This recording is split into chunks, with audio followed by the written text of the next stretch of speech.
तो जब इंडिया इतना ही मजबूत है पाकिस्तान में कि वो अपने फैसले, अपने इरादे रातों रात पूरे कर सकता है, तो फिर तो पाकिस्तान को यही मशवरा दिया जा सकता है कि आप पूरी की पूरी जो हुकूमत है वो इंडिया के ही हवाले कर दें। इस जेन्युइन इशू को उस वक्त एक्सप्लॉइट कर रहे थे शाह महमूद कुरैशी साहब। अब अपोजिशन बगले बजा रही है, हम भी साथ खड़े होंगे और सानू सीधा करेंगे।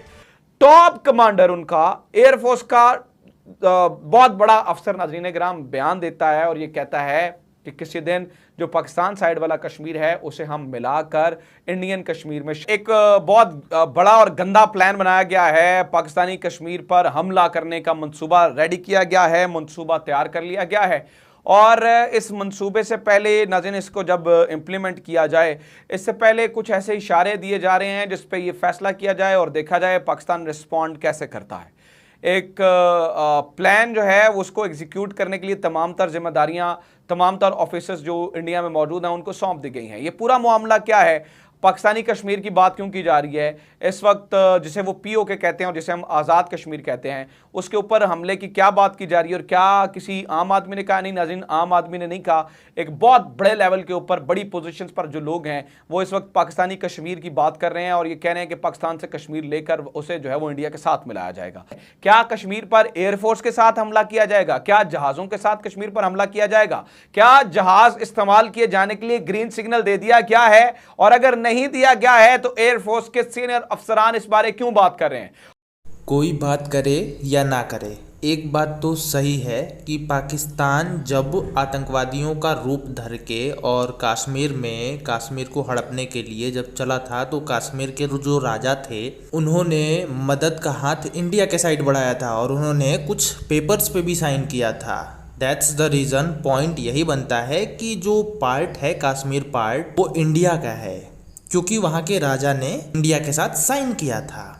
अब इस पे पाकिस्तान का हक कैसे आया ये लोग जाने भैया, क्योंकि पाकिस्तान हमेशा बोलता रहता है कि मुस्लिम हमारा है, मुस्लिम अबे भैया तुम्हारे यहाँ के मुस्लिम तुम्हारे हैं, बाकी अदर देश के मुस्लिम अदर देश के हैं। तुम लोग ये धर्म के नाम पे बांटना मत स्टार्ट करो भाई, कुछ समझा करो। आप क्या समझ रहे हैं इस बात पे कमेंट में बताइए। चलिए आगे देखिए वीडियो को। और वो ये क्यों कह रहे हैं कि इंडियन जहाज़ों को इस्तेमाल करके जो है वो कश्मीर के ऊपर, यानी कि पाकिस्तानी कश्मीर के ऊपर मैं बात कर रहा हूं, जिसे हम आज़ाद कश्मीर कहते हैं और जिसे वो पाकिस्तान ऑक्युपाइड कश्मीर कहते हैं, यानी कि पीओके कहते हैं, और मैं इंडियंस की बात कर रहा हूं। वो ये क्यों कह रहे हैं कि जो है ना वो पीओके पर जो है वो कब्जा किया जाए? क्या कहा जा रहा है? क्या कोई हमें ऑपरेशन के लिए तैयार रहना चाहिए? क्या हमारी फोर्सेज को तैयार रहना चाहिए? और हमारी फोर्सेज को क्या पैगाम देने की कोशिश की जा रही है? पर्टिकुलरली इस टाइम को क्यों चूज किया गया है? पर्टिकुलरली इसी टाइम पे क्यों बात की जा रही है कि हमला किया जाए और कश्मीर के ऊपर जो है वो हमला करके उसे साथ मिलाया जाए? सबसे पहले जनाब एनडीटीवी की खबर सुने, आपको मैं बता देता हूं, बैकग्राउंड बता देता हूं, उसके बाद इनका पूरा गंदा प्लान बता दूंगा और उसके बाद मैं आपके सामने रख दूंगा कि असल में अब होने क्या वाला है और ये क्यों इस तरह के बयान आ रहे हैं। ठीक है, सबसे पहले आप सुने ना नाज़रीन ग्राम, एनडीटीवी छापता है someday India will have the whole of Kashmir top air force officer.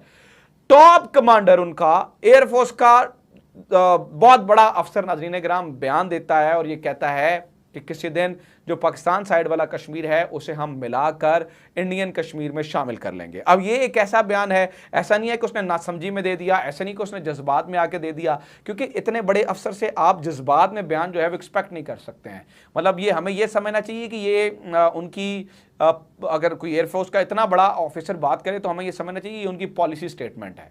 ठीक है, हमारी पॉलिसी तो हर बार से यही कहती आई है कि कश्मीर इंडिया का है, जम्मू इंडिया का है और ये एक हिस्सा है जो कि हम कभी ना कभी पाकिस्तान से लेके रहेंगे, बिकॉज वो लीगली भी हमारा ही है। ठीक है, तो ये कहना कि वो कह रहा है भारत कह रहा है, भारत स्टेटमेंट ऐसा दे रहा है, ऐसा कुछ नहीं है। हमें पढ़ाया भी जाता है कि हमारा है और वो हमारा है भी, क्योंकि इस पे लीगल अधिकार जो है वो भारत का है। और ये पाकिस्तान अगर मान लो फॉर एन एग्जाम्पल आप ही के कोई भी हैं, ठीक है, और आपके नाम पे कोई ज़मीन रजिस्टर्ड की है, आपके नाम पर कोई ज़मीन रजिस्टर्ड कर दिया जाता है, तो वो आपका है या फिर आपके पड़ोसी का? आपका हुआ ना। तो वैसे ही वहाँ के राजा ने इंडिया के नाम पे जो भी ट्रीटी साइन की थी तो इंडिया का हुआ ना, पाकिस्तान का कहाँ से हुआ? थोड़ा समझो, पढ़ो।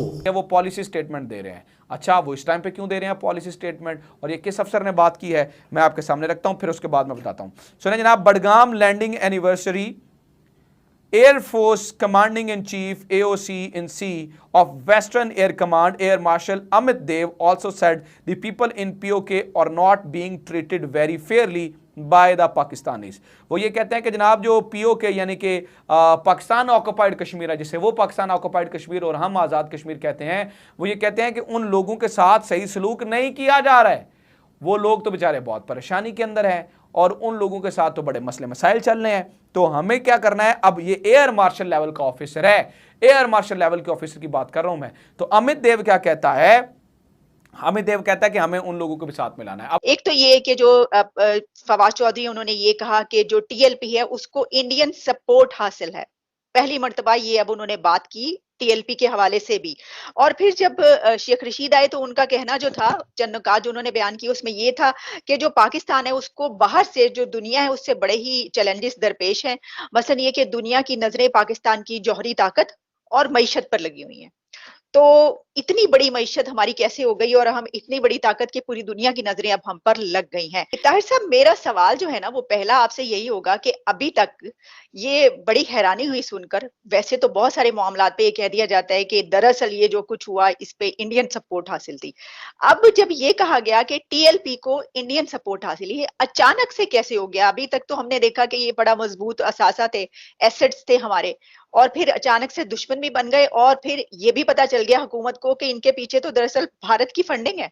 इस पे अगर मैं कुछ कहूँ तो मैं अपने से ये कह सकता हूँ कि भाई जो भी पाकिस्तान में होता है ना, जो भी एक पत्ता भी हिलता है और वो पाकिस्तान के लोगों को बुरा लगता है तो उसमें ज़रूर बोल देते हैं कि ये इंडिया की चाल है, इंडिया का हाथ। ये कहने में पाकिस्तान को एक बार भी ये नहीं सोचना होता कि इसे प्रूव कैसे करेंगे, बस मुंह में आया और बक दिया। क्योंकि I don't know why Pakistan में हिंदू को लेके या फिर ऐसे कुछ को लेके इतना गलत धारणा क्यों है, मुझे नहीं पता। अगर आप पाकिस्तान से देख रहे हो इस वीडियो को सो कमेंट करो कि यार ऐसा क्यों है।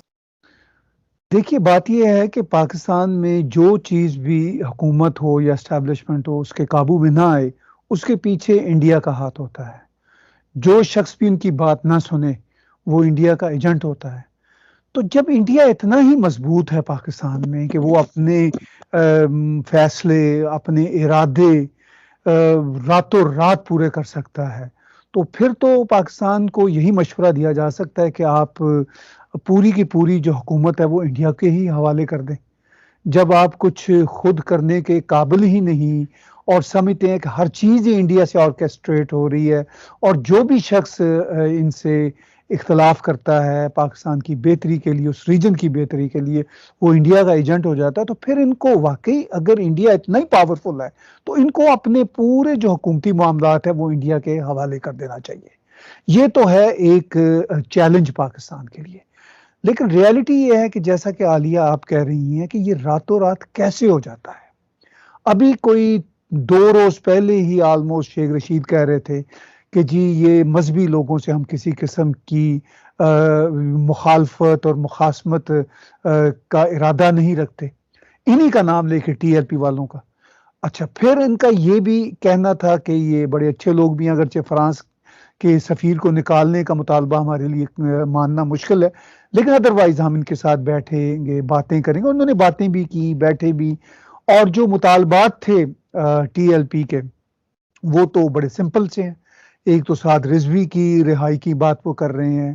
इस जेन्युइन इशू को उस वक्त एक्सप्लॉइट कर रहे थे शाह महमूद कुरैशी साहब। अब अपोजिशन बगलें बजा रही है, हम भी साथ खड़े होंगे और सानू सिद्धा करेंगे।